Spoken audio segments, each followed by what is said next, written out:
ভয়াবহ দুর্ঘটনার শিকার হয়েছেন দক্ষিণী সিনেমার জনপ্রিয় অভিনেতা অজিত কুমার। সেদিনের ঘটনা যেন সিনেমার মতোই। 180 কিলোমিটার গতিতে গাড়ি চালাচ্ছিলেন জনপ্রিয় দক্ষিণী তারকা অজিত কুমার। তখনই দুর্ঘটনার শিকার হয়ে ভেঙে চুরমার হয় তার গাড়ি। দুবাইয়ের একটি রেসিং প্রতিযোগিতায় অংশ নিতে গিয়ে ভয়াবহ দুর্ঘটনার শিকার হয়েছেন তিনি।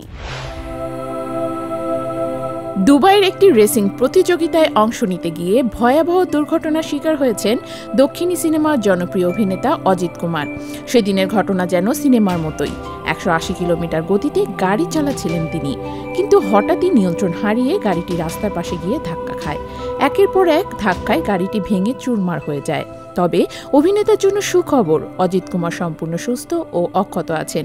এই দুর্ঘটনাটি ঘটেছিল দুবাই 24 ঘন্টার রেসিং প্রতিযোগিতা 24H দুবাই 2025-এর সময়। প্রতিযোগিতায় অংশ নেওয়ার আগে অজিত নিয়মিতভাবে রেসিং অনুশীলন করছিলেন এবং সেই নিয়ম অনুসারে একটি চালককে 6 ঘন্টা গাড়ি চালাতে হবে।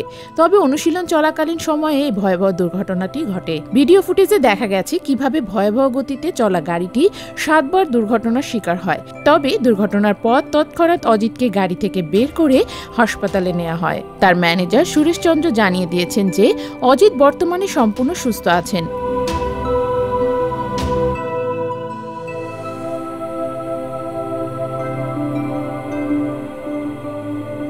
অজিত কুমার শুধু সিনেমার তারকা নয়, তিনি একজন প্যাশনেট রেসারও।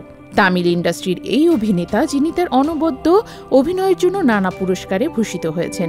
রেসিংয়ের প্রতি তার ভালোবাসার কথা অনেকেই জানেন। মুম্বাই, চেন্নাই, দিল্লি সব জায়গাতেই তিনি রেসিং প্রতিযোগিতায় অংশ নিয়েছেন। সুতরাং দুর্ঘটনার পরও রেসিংয়ের প্রতি তার আগ্রহ কমেনি।